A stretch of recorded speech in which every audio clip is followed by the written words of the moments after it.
सुप्रभात छात्रों। आज की इस ऑनलाइन कक्षा में हम पढ़ेंगे रस व उसके भेद। भारतीय काव्य शास्त्र के विभिन्न संप्रदायों में रस सिद्धांत सबसे प्राचीन सिद्धांत है। भारतीय काव्य शास्त्र के 5 सिद्धांत माने गए हैं, जिनमें रस सिद्धांत सबसे प्राचीन है। रस सिद्धांत का विशद एवं प्रामाणिक विवेचन भरत मुनि के नाट्य शास्त्र में ही सर्वप्रथम उपलब्ध होता है। जो भरत मुनि का नाट्य शास्त्र है उसमें सबसे पहले रस सिद्धांत की जानकारियां हमें मिलती है। आचार्य विश्वनाथ जी ने रस के लिए परिभाषा दी है कि वाक्यात्मक काव्य की रस युक्त वाक्य ही काव्य है। वो कहते हैं कि काव्य के पठन, स्वर्ण, दर्शन से प्राप्त होने वाला लोकोत्तर आनंद ही आस्वाद दशा में रस कहलाता है।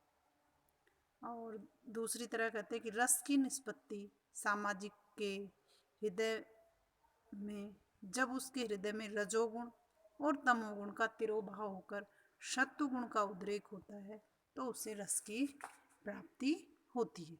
यानी उसके जो मन में जो भाव जो भी चल रहे हैं, और जब वो उनसे परे होकर और जिस नाटक को देखता है या किताब को पढ़ता है तो और उससे जुड़ जाता है तो उसे रस की प्राप्ति होती है। इसमें ममत्व और परत्व की भावना तथा सांसारिक राग द्वेष का पूर्णतया लोप हो जाता है। यानी ममत्व और परत्व की भावना का जब लोप हो जाता है तब रस उत्पन्न होता है। रस की विशेषताएं, इनके बारे में हम पिछले वीडियो में भी चर्चा कर चुके हैं, लेकिन फिर भी हम एक बार इनको थोड़ा बहुत देख लेते हैं। रस अखंड होता है, यानी रस के टुकड़े नहीं किए जाते। रस संपूर्ण रूप में एक साथ आता है। सहृदय को विभाव, अनुभाव व वैचारिक भावों की पृथक पृथक अनुभूति न होकर समन्वित अनुभूति होती है। नंबर 1 पर है इनकी विशेषताओं की, रस वेदांतर स्पर्श शून्य है। नंबर 2, रस स्वप्रकाश आनंद तथा चिन्मय है, चित्तमय। रस को ब्रह्मानंद सहोदर माना गया है। साहित्य दर्पण में आचार्य विश्वनाथ ने कहा है कि रस ब्रह्म आनंद के समान, यानी सन्यासियों को जब तपस्याएं करते हैं और उनको जो आनंद आता है तो उस तरह का आनंद ही रस में आता है। रसानुभूति अलौकिक चमत्कार के समान है। जो रस की अनुभूति है वो किसके समान है? अलौकिक चमत्कार के समान है। रस को कुछ आचार्य सुख दुखात्मक भी मानते हैं। रस मूलतः आस्वाद रूप है और आस्वाद्य पदार्थ नहीं है, फिर भी व्यवहार में रस का आस्वाद किया जाता है। ऐसा प्रयोग गौण रूप से प्रचलित है, इसलिए रस अपने रूप में जनित है। भरत मुनि ने नाट्य शास्त्र में रस का सूत्र दिया है। उन्होंने नाट्य शास्त्र में ये सूत्र दिया है जो रस का मूल है, रस की आत्मा है। विभाव, अनुभाव व वैचारिक संयोगाद रस निष्पत्ति, यानी कि विभाव, अनुभाव और व्यभिचारी के संयोग से रस की निष्पत्ति होती है, रस उत्पन्न होता है।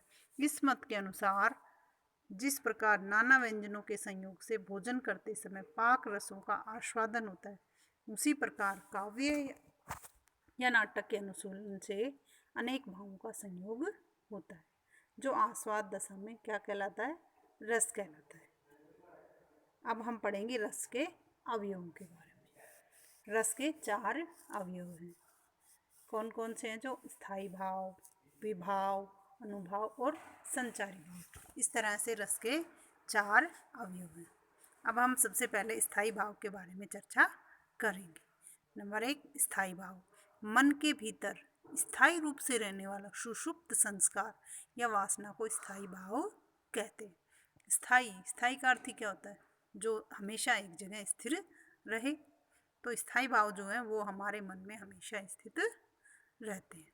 स्थायी भाव आलंबन तथा उद्दीपन रूप उद्बोधन सामग्री के संयोग से रस रूप में अभिव्यक्त होते हैं। स्थायी भाव ऐसा सागर है जो सभी विरोधी अविरोधी भावों को आत्मसात करके अपने अनुरूप बना लेता है। यानी इस तरह से भी कह सकते हो कि जो स्थायी भाव है वो मिट्टी में दबी खुशबू की तरह से होती है, कि मिट्टी में जो खुशबू है वो उसके अंदर ही हमेशा समाहित रहती है, लेकिन जैसे ही उसमें बारिश का पानी पड़ता है या बारिश के छींटे पड़ते हैं या पानी पड़ता है तो जो मिट्टी की सौंधी सौंधी खुशबू है वो आने लगती है। तो उसी तरह से स्थायी भाव हमारे मन में हमेशा विद्यमान रहते हैं। मम्मट आदि आचार्यों ने रति, हास, शोक, क्रोध, भय, जुगुप्सा, निर्वेद, विस्मय, शांत 9 स्थायी भाव माने। जैसे रति, रतिर्हाश्च, शोकश्च, क्रोध, उत्साहो, भयम तथा जुगुप्सा विस्मयश्चेति स्थायी भावा प्रकीर्तिता। निर्वेद स्थायी भाव अस्ति शांतो अपि नवमो रस। भरत मुनि के समय प्रारंभ में निर्वेद को छोड़कर 8 भाव ही माने जाते थे। यानी भरत मुनि के नाट्य शास्त्र में 8 ही भाव माने जाते थे। जो निर्वेद स्थायी भाव है, इसको बाद में अपनाया गया है। परवर्ती काल में हिंदी के कवियों एवं आचार्यों ने वात्सल्य रस का स्थायी भाव वत्सल स्वीकार किया और भक्ति रस में भक्त वत्सल रति को 11वां स्थायी भाव स्वीकार किया। इस तरह से यानी भरत मुनि के नाट्य शास्त्र में 8 रसों के बारे में ही चर्चा की गई है। बाकी के 3 रसों का कालांतर में उद्भव हुआ। अब आते हैं विभाव। जो कारण हृदय में स्थित स्थायी भाव को जागृत तथा उद्दीप्त करे अर्थात रस अनुभूति के कारण को विभाव कहते हैं। विभाव किसे कहते हैं कि जो कारण हृदय में स्थित, जो अपने हृदय में स्थायी भाव हैं उसको जगाते हैं, उसको जागृत करते हैं और उद्दीप्त करते हैं, प्रज्वलित करते हैं, तेज करते हैं। या इस तरह से भी कह सकते हो कि जो रस अनुभूति के कारण बनते हैं वही विभाव कहलाते हैं। विभाव के 2 भेद हैं, आलंबन विभाव और उद्दीपन विभाव। अब हम समझते हैं आलंबन विभाव क्या है। जिस व्यक्ति या वस्तु के कारण स्थायी भाव जागृत होते हैं उन्हें आलंबन विभाव कहते हैं। आचार्य विश्वनाथ के अनुसार काव्य या नाटक में वर्णित नायक नायिका आदि पात्रों को आलंबन विभाव भी कहते हैं। आचार्य विश्वनाथ क्या कहते हैं कि काव्य या नाटक में जो नायक नायिका आदि पात्रों को क्या कहते हैं, आलंबन विभाव।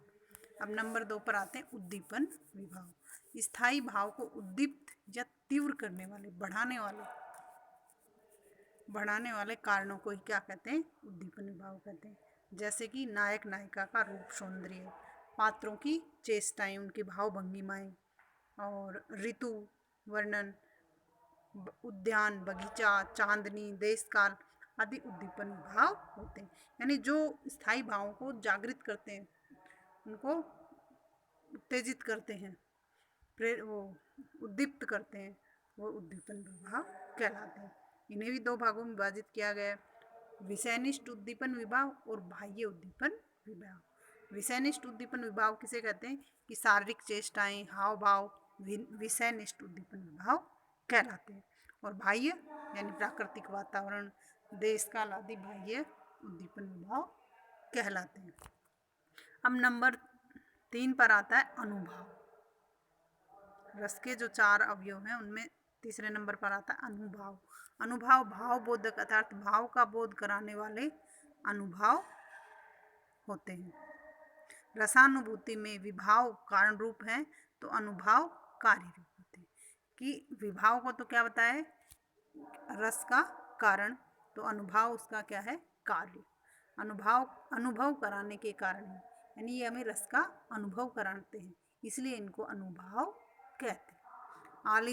आलंबन उद्दीपन विभाव द्वारा रस को पुष्ट करने वाली शारीरिक, मानसिक अथवा अनायास होने वाली चेष्टाएं क्या कहलाती, अनुभाव।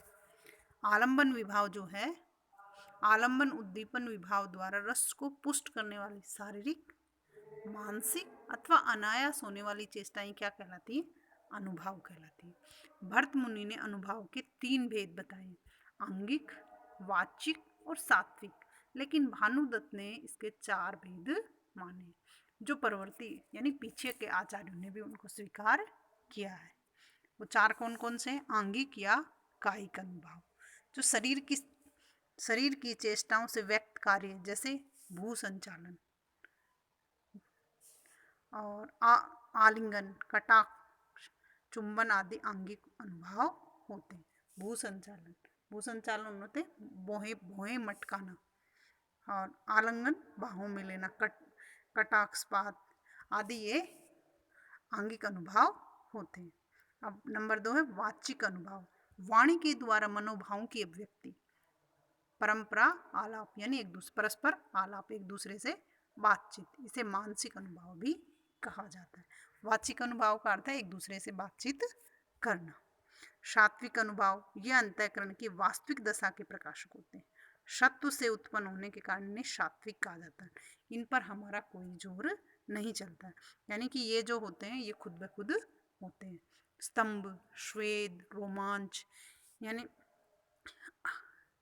किसी दशा में एकदम से जब हम डर जाते हैं तो हमें पसीने आ जाते हैं, तो वो पसीने आना, या हम ये सोचें कि हमारे कई बार रोंगटे खड़े हो जाते हैं, तो वो चीज़ें हमारे बस की नहीं होती, वो स्वतः होती हैं। तो वो ही क्या कहलाती है? सात्विक अनुभव। क्योंकि किसी दृश्य को देखकर हमारी आंखों में आंसू आ जाते हैं, तो हम उस चीज़ को देखते ये थोड़ा ही सोच रहे हैं कि मेरी आंखों में आंसू आ जाए, तो स्वतः आते हैं। हमारी जब कहीं भीड़ में हमें कई बार जब बोलना होता है तो हमारी जबान लड़खड़ा जाती है, तो वो भी क्या है? सात्विक अनुभव। अब नंबर 4 है आहार्य अनुभव। नायक नायिका के द्वारा पात्र अनुसार वेशभूषा, अलंकार आदि को धारण करना, देश काल का कृत्रिम रूप से उपस्थापन करना आहार्य अनुभव कहलाता है। यानी कि जब वो अभिनय किया जाता है तो उस समय उस अभिनय के अनुसार नायक नायिका के वस्त्र, उनके आभूषण, वो सब धारण करना ही आहार्य अनुभव कहलाता है। अब नंबर 4 पर आता है संचारी भाव, या इसी संचारी भाव को व्यभिचारी भाव भी कहते हैं।